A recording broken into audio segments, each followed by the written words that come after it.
Thanks for joining us for the Dharma Talk, everyone. I'm driving to California with one of my cars, so please bear with me. Uh, but who's in the Zendo today, Chris? So we've got Andrew on bells. Jared came again. Mark Silver, right? Yeah. Okay. So And we've got Terry. He's new here today. Thank you for coming, by the way. I hope you like it.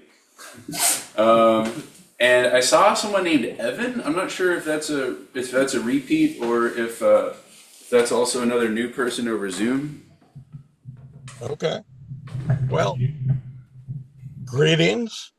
Um, I have a Dharma talk prepared, but I did have, I wanted to make it to the Zendo. I woke up really early, but things happen when you have an electric car. And I spent 2 hours looking for charging. And then when I was on the road, there was my car. I thought I had 30 extra miles, but when you speed, you lose those extra miles. That's what I found out. So don't speed.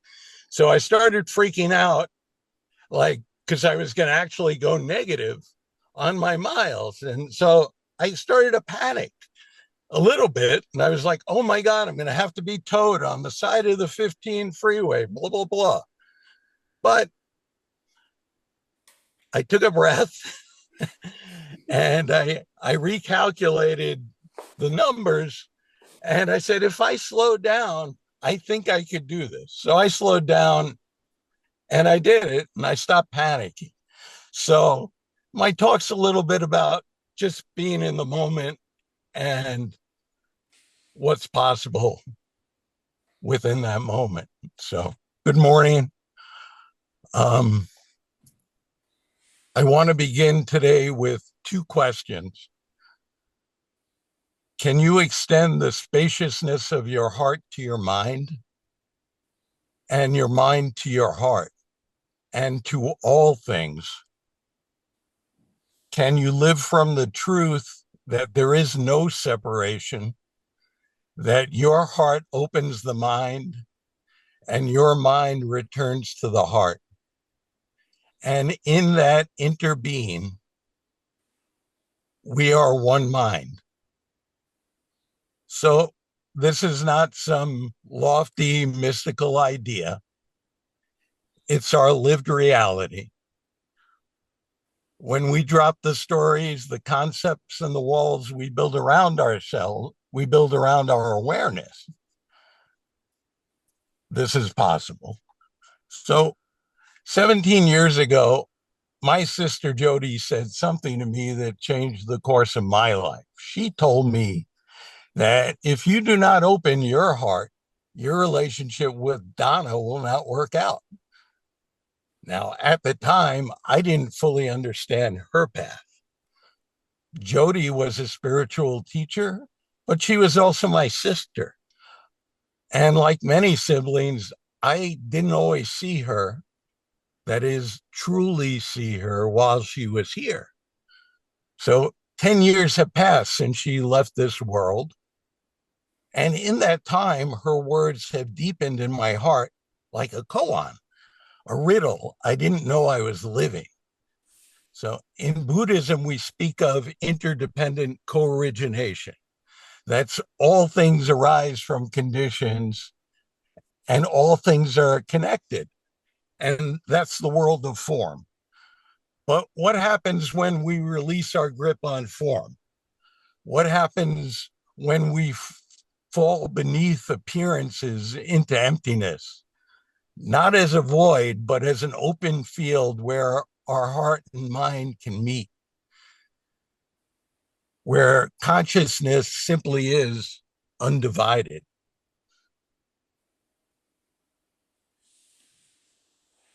Hakuin Ekaku said, when mind and heart are not divided, you will discover the vastness of your nature. This is what Jody was pointing to.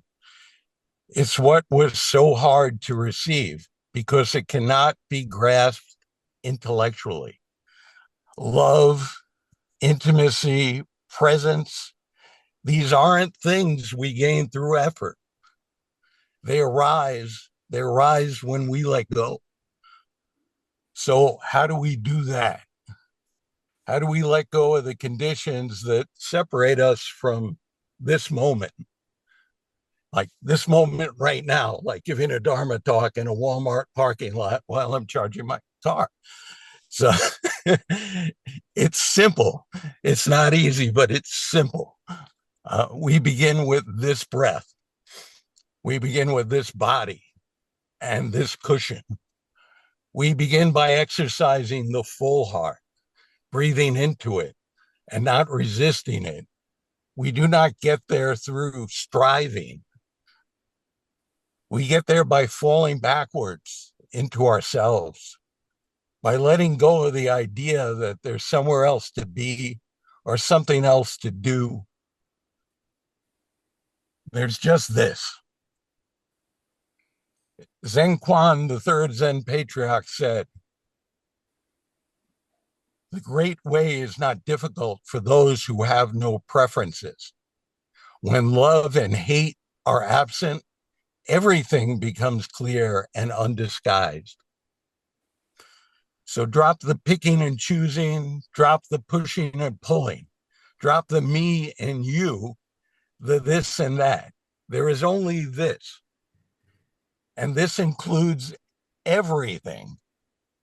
Mountains and rivers, the great earth, and all beings simultaneously attain Buddhahood. That's what Dogen said. When we wake up to no separation, we see that everything, your grief, your breath, your partner's laughter, your siblings passing, is part of the same sacred unfolding. So here we are, right here. Nothing else is needed. No enlightenment to chase, no person to become, and nothing to attain. Far beyond every inverted view, we dwell in nirvana. That feeling, that truth keeps reappearing in my meditation. Because when we truly stop, when we stop turning away from life and sit still and turn inward, we realize that beyond every distortion, we are already resting in the lotus, in nirvana, with just this breath and nothing else.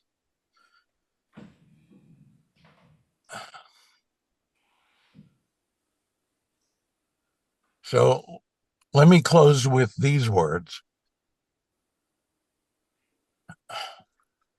Let us be intimate with the breath, with the ones we lost, with the ones beside us, with this sacred, fleeting, undivided life. Just this, nothing but this. All right, that's that. My fragile arrangement fell apart. So, hey, does anyone have any questions on this?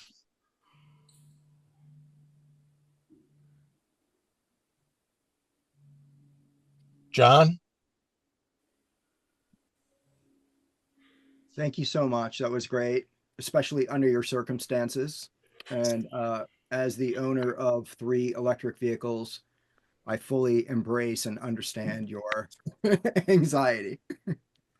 Um, really liked your talk. I think it really gets to the heart of our practice. And it also kind of speaks to even the layman's understanding of what we kind of think and practice. Mindfulness is so out there in the ether, And I think that what you're talking about, this moment, really speaks to that.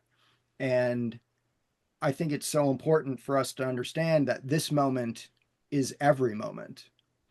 That the moment we are in, Dogen's teaching is that, time isn't linear. Even, theoretical physics tells us this as well, that time isn't linear, that this moment is every moment. And I think that your talk really spoke to that, and I appreciate it. Thank you.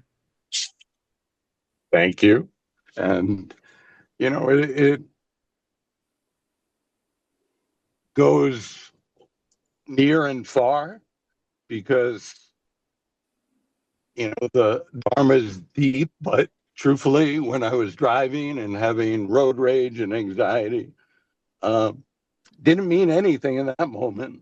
Uh, I just had to find that moment, had to find myself in that moment and remind me that brain was not telling me the truth. So, anyone else have anything? Sandy?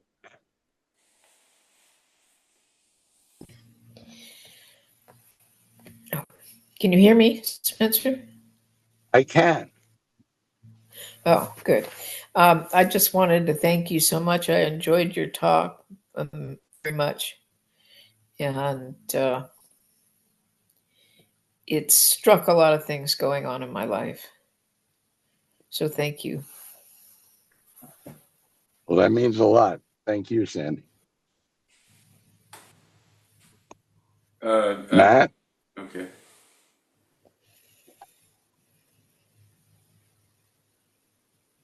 Thanks, Spencer, especially under your circumstances. Um, uh, I've been in a similar circumstance and understand completely how you were feeling, but I'm curious what the thoughts were that led to such a profound anxiety about running out of electricity. And then I may have a follow-up question depending on your answer. Well, I think that I'm sensitive to a general anxiety around technology when I'm driving because I have technology all around me going off. And when it starts giving me conflicting information, that causes angst. So I'm aware of that. Okay. Then it's usually not the thought I'm aware of. With angst, I usually have this malaise of anxiety that rises within me, and I feel it in my chest. So now I'm feeling the anxiety, and now panic starts to set in. Oh my God, I'm going this way. The nearest charging station's this way. Okay, now I realize where I'm at, and I'm being used by myself. and I just said, stop it. I said, stop it. I said, just recalculate this and do this. And when I did that, I was able to breathe. But when I say stop it, I put my hand on my heart and I breathed down to my hara. And that's how I stop that. And I have to be present to stop that. Otherwise, it's just, I'll get run over, I'll get stampeded. So, it's moment by moment. Prior to the realization that you were running low on electricity and uh, and the anxiety attack happened, were you in a state of any kind of driving practice? Interesting, but interesting enough, I woke up like 5 something this morning. I a meditation. I got in the car. I was feeling good. Last night, I wasn't able to charge my car because it was incompatible with the charging station. So I'm like, I had one picked out. I went there. It was locked. I said, no problem. Walmart has a charging station. Went there. Wasn't there at that Walmart. Went to another charging station. Took two hours. Okay. I mean, I was a little upset, but again, I take that time and I breathe and meditate and not obsess over it because it's very accessible. You know, when in my mind, I have to be somewhere. There's somewhere to go, but there's nowhere to go. So I have to keep reminding me of this. Oh, I have to be somewhere for the Dharma talk. No, I don't. So all these things arise, they're recognized, they're let go. That's sort of my process. Everyone, I would imagine everyone's different. Okay, thank you. Well, hope it was of some help. Yeah, yes, made me aware of my body actually. Whatever tension I'm carrying at the moment. Yeah. Well, just breathe. I think Rachel's hand is up, has been up for a bit. Oh, hi, Rachel.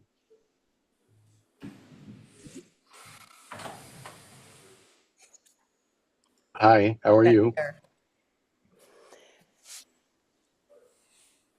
Remaining in the nitty gritty rather than the metaphysical of the panic at the moment when numbers indicated hell realm was just ahead. My question is, last week, it corresponds. Last week, I had to take my husband before some surgery. Anyway, it was at dawn and a lot of driving and very busy metropolitan Seattle. And I got to the hospital, which has two different entrances and they're not well marked. So I went down the exit for the parking garage as opposed to the entrance or rotunda where one goes. And of course, there were cars that were exiting said garage, and behind me was a very busy metropolitan street. Well, and I was facing a rather serious situation with my husband. And I just wonder, with me, I would say not through will or even cognitive wisdom. I was simply present, but I didn't think about the panic. I was present. I watched. I noticed. Oh, I ended up pulling back. You know, I went on and took care of the situation. And I didn't quite giggle, but just about later, because it is not, would you not say it's not a matter of effort and will, although it's the result of continuous effort and will in another sense. But it wasn't like I pulled myself together, which I'm quite familiar with. I was pulled together because I was already together in the first place.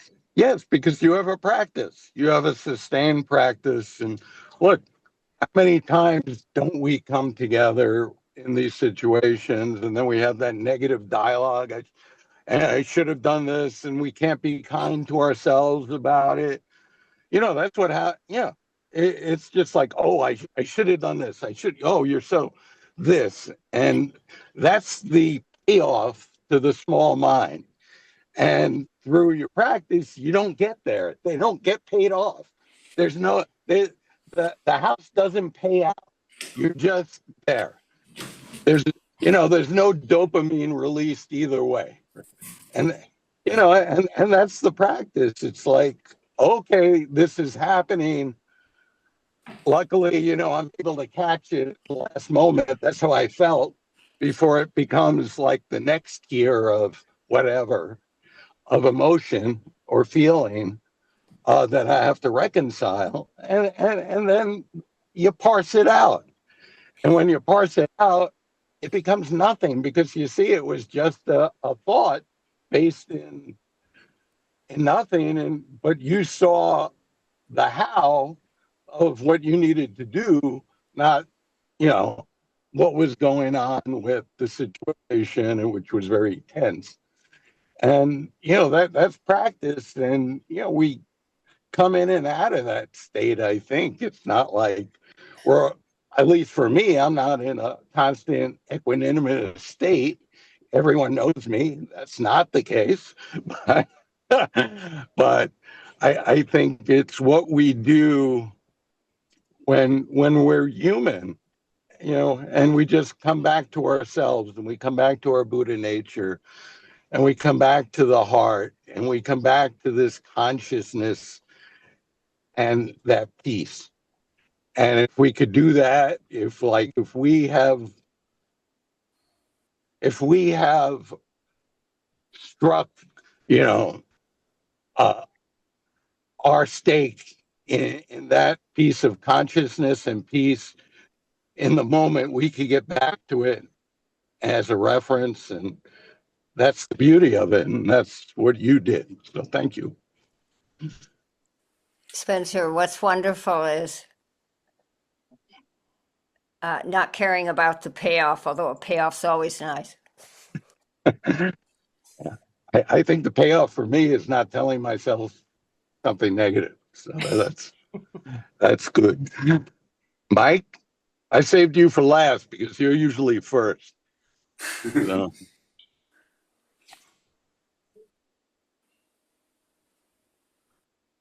You got to unmute yourself, Mike. I love getting older. I listen to everybody's talks and things, and I sit back and I go,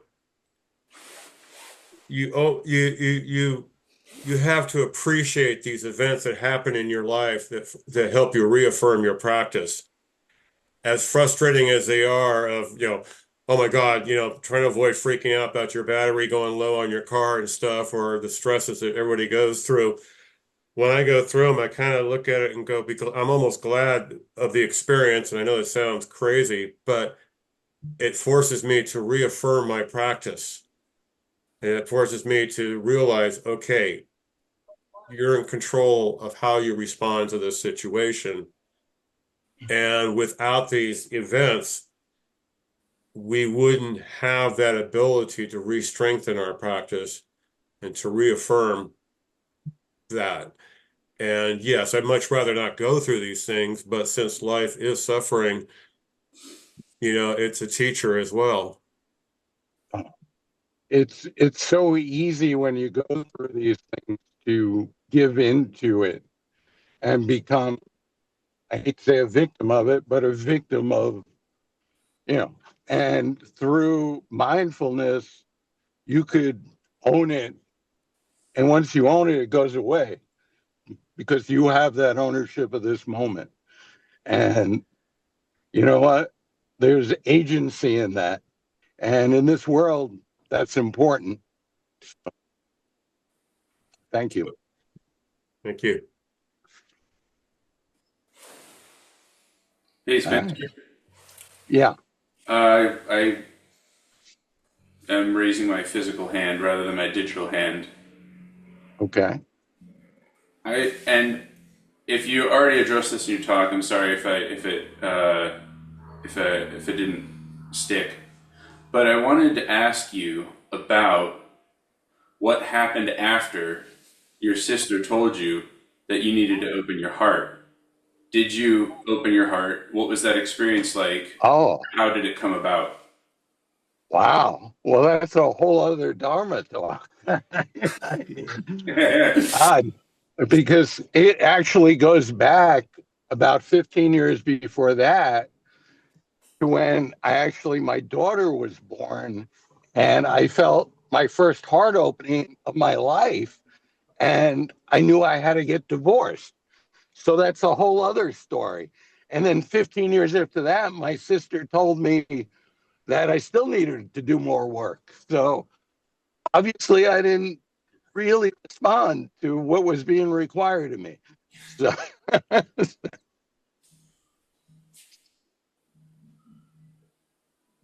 so I could talk to you about, I mean, it's just a path I didn't understand. But I will say that Joel Fagan is giving a talk on meta next week. And I have found that meta meditation is a great pathway into your heart. So Thank you. thank you.